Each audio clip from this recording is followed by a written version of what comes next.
Hi, I'm Greg Larkin. I am the founder and chief punk of Punks and Pinstripes. I'm the author of the enterprise innovation best-selling book, This Might Get Me Fired. And today on the show, we are going to be talking about FOMO, fear of missing out, versus FULP, fear of losing power. We're going to be talking about how the greatest innovators fall in love with a problem, not a solution. And we are going to be talking about how obstructionism is the key to unlocking transformation for an executive leader, but it is also often their biggest blind spot. Welcome back to part two of our delicious conversation with Greg Larkin. Greg Larkin is the chief punk at Punks and Pinstripes. He is also the author of This Might Get Me Fired. He is a business bestseller in 6 countries, and we were talking about really what is innovation. We talked about the innovation myth and how it can become a myth inside of your organization if you're not really willing to step up and have the difficult conversations, to look at what is it that is this internal civil war that takes place between certainly different parts of an organization, but also different parts of ourselves, that is this battle between FOMO and FULP, which is interesting positioning and really fascinating. If you didn't catch part 1 of the show, I encourage you to go back, listen to part 1, find out about that, because it's going to really encourage you to understand what it means to have diversity or at a cognitive level rather than just at any other level, right? This cognitive diversity, this way of thinking beyond, and how you may have to have a 3 a.m. moment, as Greg talked about, a 3 a.m. moment that makes you realize what you've got to do as a leader. And if your people are coming to you with a 3 a.m. moment, also what you've got to do as a leader. So let's jump back into it, Greg. Thank you for being with us. In the context of leadership development, what do you see as the most frustrating thing that seems glaringly obvious to you, but is often just ignored by leaders or leadership generally in development? I think the most frustrating thing for me is innovation and transformation is almost always the top priority of a large organization. And on one hand, that's the top priority. And then on the other hand, when you actually look at the lives of the innovators and transformationists within the organization, they're typically really upset and unhappy and feel stifled and feel like that is not a place for them to do the work that they are capable of. And I see that in organizations all the time. And what's equally frustrating for me about that is, and it happens when there's a tech bubble, and we are in the popping of a tech bubble right now, and I think that's good news. But when we're in a tech bubble, when we're in a low interest rate environment where you can see a lot of froth, and we saw it in 2000s, innovation and transformation become synonymous with tech utopianism. It does not, and there's this cognitive executive dissonance that they can embrace emerging technology and ignore power transition and power transformation and change management. Yet the two things are somehow not deeply interconnected. And you come to the situation where you have organizations that embrace innovation to the extent that it is defined by cutting edge technology, but they are guilty of stifling the innovators that are mission critical for making that technology create essential business outcomes. Okay, so let's go to the practicality of that. We're an innovation company. We're all about transformation. We've done the research. We found out that our innovators are frustrated, that they feel like they can't really innovate. You're asking for innovation, but within a very limited format. What do we do? Like, we've done that research. Okay, we've found that out. And maybe we found it out because we've lost 3 good people in the last month under the Great Resignation. Okay, what do we do? Yeah. We're throwing our hands up. What do we do? So there's 2 things you have to do. Number 1, what are your own obstructionists and obstructionist patterns that you throw in the way of great innovators? But don't you think people are blind to that? I mean, that's a blind spot.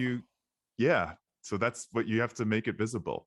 Right. And there's 4 obstructionist prototypes, personas that I've been able to accumulate and identify over the course of my life.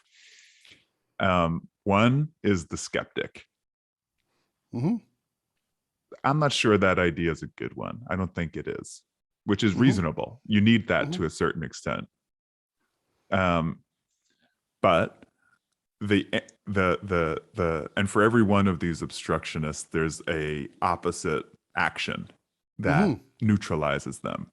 So when you encounter the skeptic who says every idea is a bad one, then don't pitch ideas, pitch outcomes. There has to be the infrastructure for everyone to have enough autonomy to understand what is a critical outcome and to generate the results, and not ask for permission to start, but rather say, I believe we've generated a result that is worth doubling down on.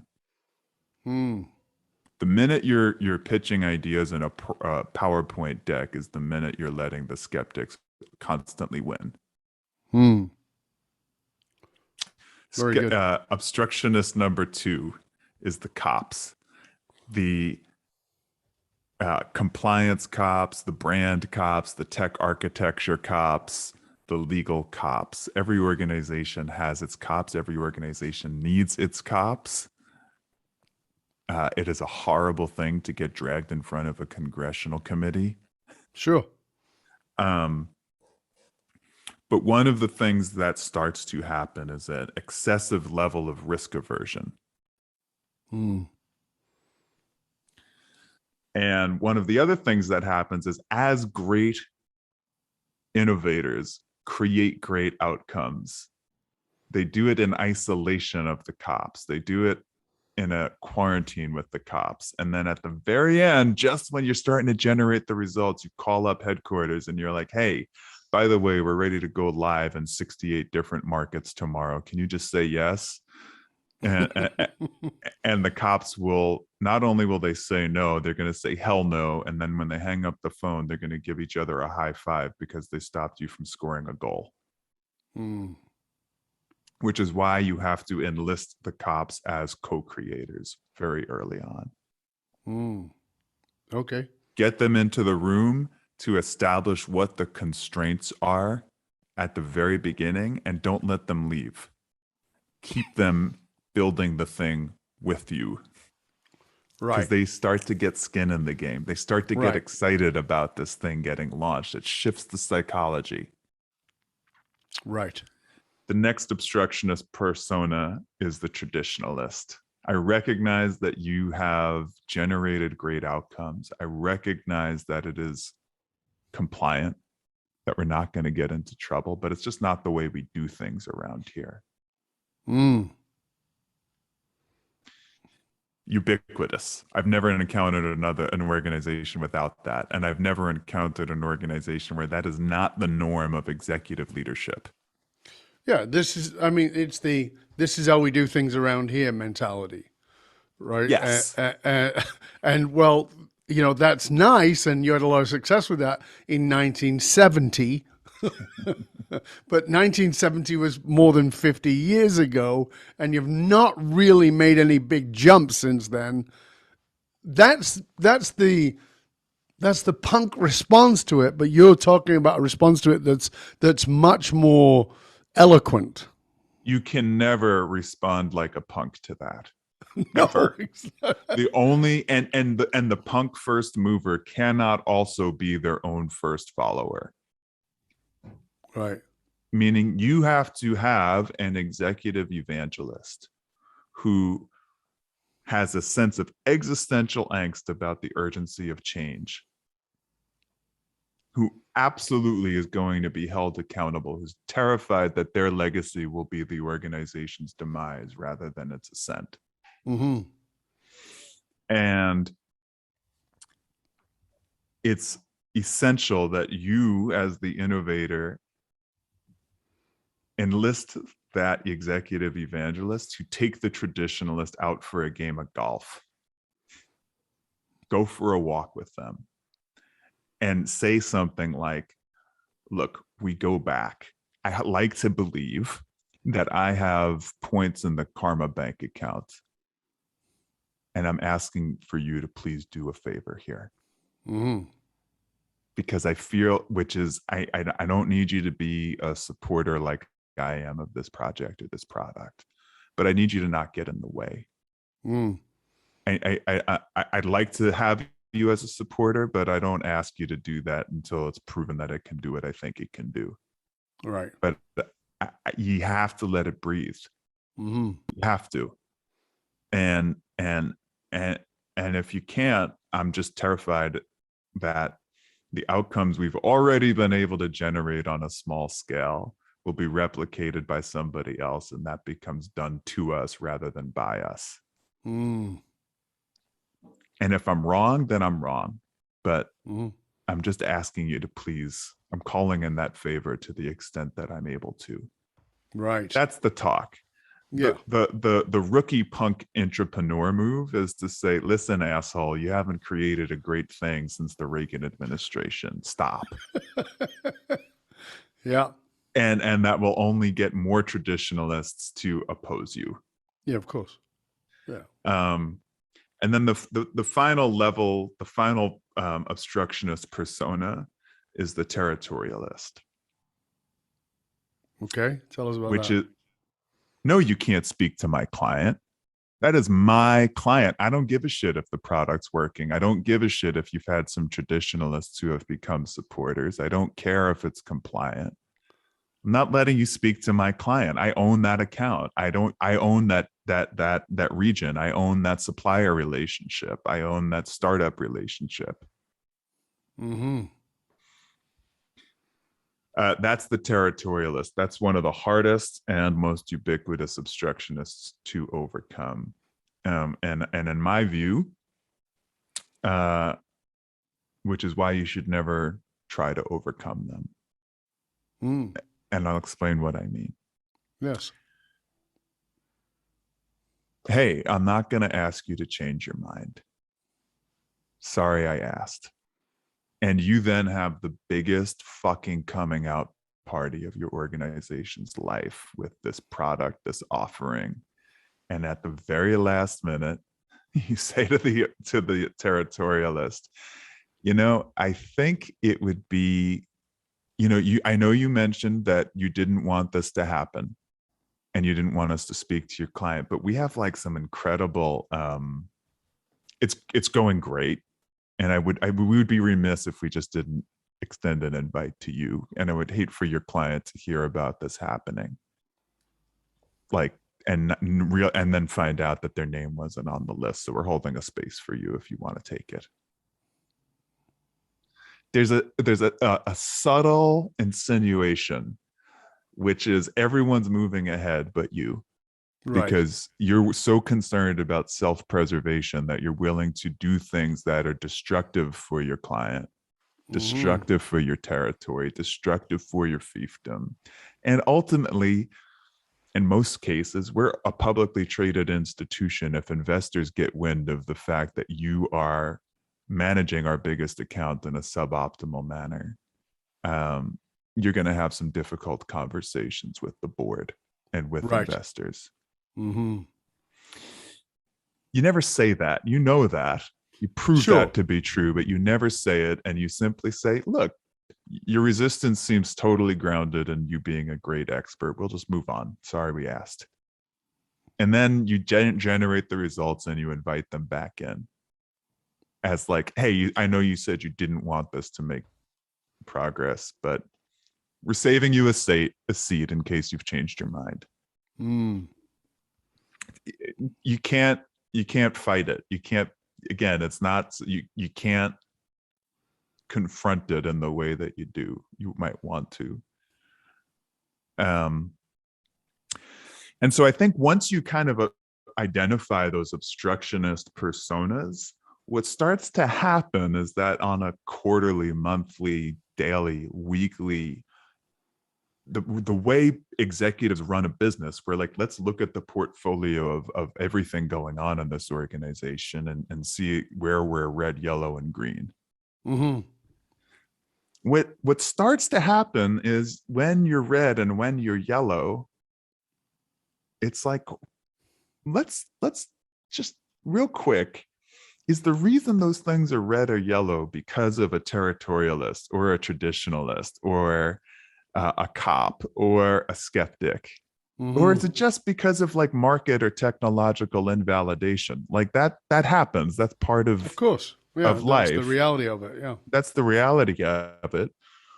But I get the sense that we have the technology and the talent to do this right. So why is it not working? We've certainly made investments in that technology and talent. So why is it not working? Right.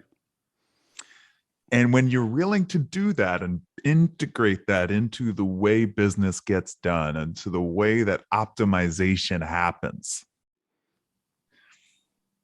that's how you get to the other side of obstructionism. It's an ongoing conversation.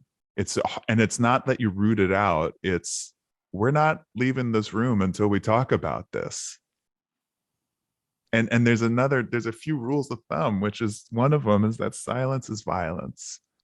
Meaning if at no point you're ever hearing, hey, the reason that thing is yellow and red is because of obstructionism, don't let that as a leader fool you into thinking obstructionism doesn't exist. It just means no one feels safe enough to tell you. No one trusts you enough to tell you. Yeah, I think that is such a good point because, one of the things in the leaders I work with, I'll say, who's your most trusted person in the organization? And they'll say, it's Susan or it's Bob or whoever it is.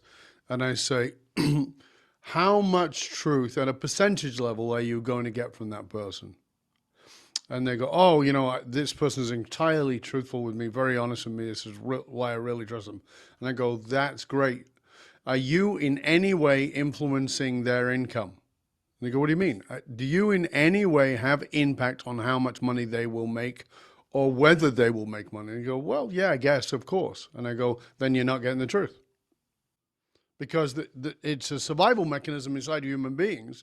And the survival mechanism inside of human beings is, I say to people, you know what, if you want to know what your number one person who serves you, what their number one job is, it's not as to be COO of the company, it's to make you happy because you pay their check, right? So yes, I'm going to run the company and I'm going to do the COO work, but that's because I want to make you happy because my livelihood depends upon it. So truth is a very difficult thing to get to, and the commitment to doing everything you can to make it as safe as possible, even if people are not going to be 100%, but as close to it as you can get, that's what's important. And that's where you're going to get the innovation. It is. I've also noticed a thing over time is that I'll give you a really good example. When I was at Bloomberg, that was not, in my view, experience, an executive leadership team that encouraged dissent, Right. But there's this one guy called Norm Pearlstein, who was sort of like, had the punk sonar signal that I described earlier. And he was just, and he loved it was the constructive conflict that gave the organization roots and wings. Right. And he was so excited to learn what the people who were in the field, like making the trades, building the products, he was so like jealous that they got to build a thing. Mm-hmm. It was the way he kind of reconnected with his youth. And it was so like refreshing and delightful. And he encouraged you and made you understand that it was safe to tell him that he was acting in a way that was stupid or obstructionist. It's how he carried himself. And most companies have that. Most companies, there's somebody like that. And a company that finally reconciles with the understanding that obstructionism is the problem, not the lack of a blockchain lab. Right. They start to look for executives who have that quality, Mm-hmm. who literally thrive off of people disagreeing with them, who embrace the conflict, who know they're doing their job well when they hear things that are hard for them to hear. And that becomes the thing you do with the power you accumulate as a leader. Do you think that you were always this guy who recognized these things, or was there a turning point for you? Was there something that made you realize that you couldn't do the conformist, uh, obstructionist path, that you had to push for a different way? Hmm. Yeah, there's a very clear turning point for me. Mm-hmm. Um, I think I was probably uh, suffering something like a nervous breakdown when I was a director of innovation at Bloomberg. Mm. I hadn't slept for about 8 months. I Wow. was drinking too much. I wasn't, I was losing my mind. Mm. The I was attacking and defending, and there was nothing left worth winning. Mm. And so even though on paper I had this extremely prestigious job and a really prestigious company, it was beating me down. Mm. And at a certain point, I think I recognized that I didn't give a shit about building new products anymore. Like that wasn't the problem. Every entrepreneur, you discover the problem you want to solve. Right. You fall in love with it. It's the Right. only way you can endure the risk and the setbacks and the volatility of it. Is you can't get you can't lose sight of this thing. You think about it inadvertently always. Mm. And what I realized during that time and after I quit that job and was kind of trying to rebuild my life and rebuild my career and trying to figure out, well, like, who am I really? Because it's not that. Mm-hmm. I very much, it was vivid. I was like in my son's bedroom while he was sleeping because I couldn't sleep. So I'm like, all right, I'm going to go into the overstuffed chair in his bedroom. I'm like, the problem I need to solve, the problem I was put here to solve is that the institutions that need innovation the most also fight innovators the most. Mm-hmm. You can't do both. Yeah. Like, you have to make a decision to be both of those things.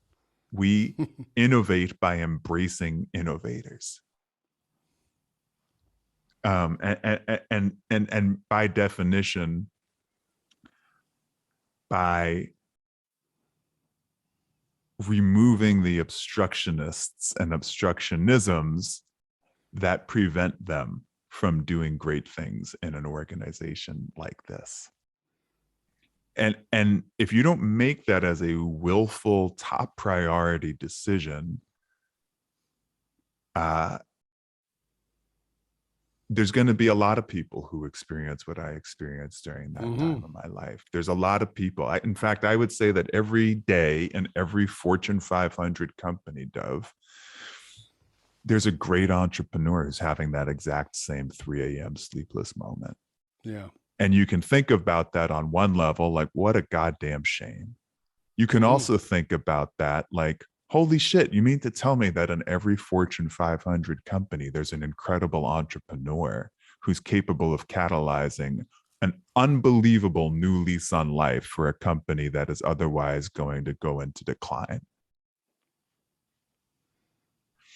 And that's, as a CEO, if you're listening to this, or as a leader who's listening to this, like, I think that's the most optimistic thing you can.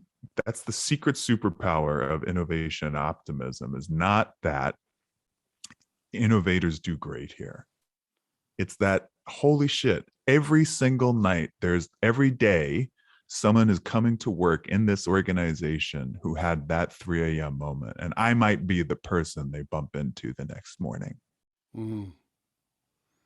I can hold them by the shoulders and look them in the eyes and say, your empowerment is my biggest priority. Yeah, that's what I was going to say. That this fabulous resource is right under your nose, and you've not set yourself up to recognize it, but this is a way to recognize it.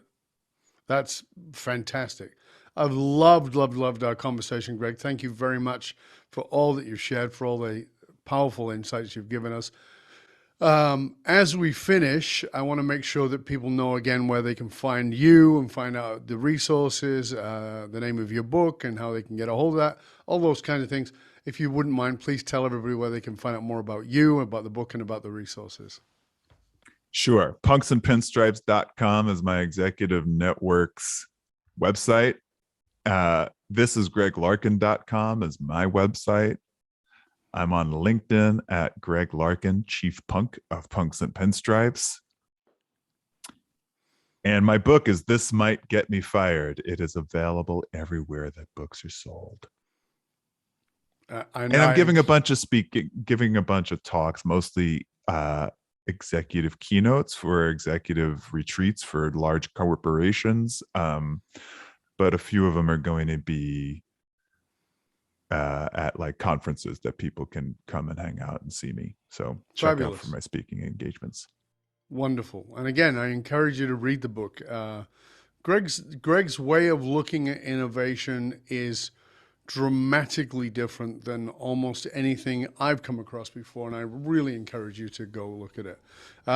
You can hang out with other conscious leaders. You can chat about this episode or any past episodes inside of our Facebook and LinkedIn groups. Just look for the Leadership and Loyalty podcast.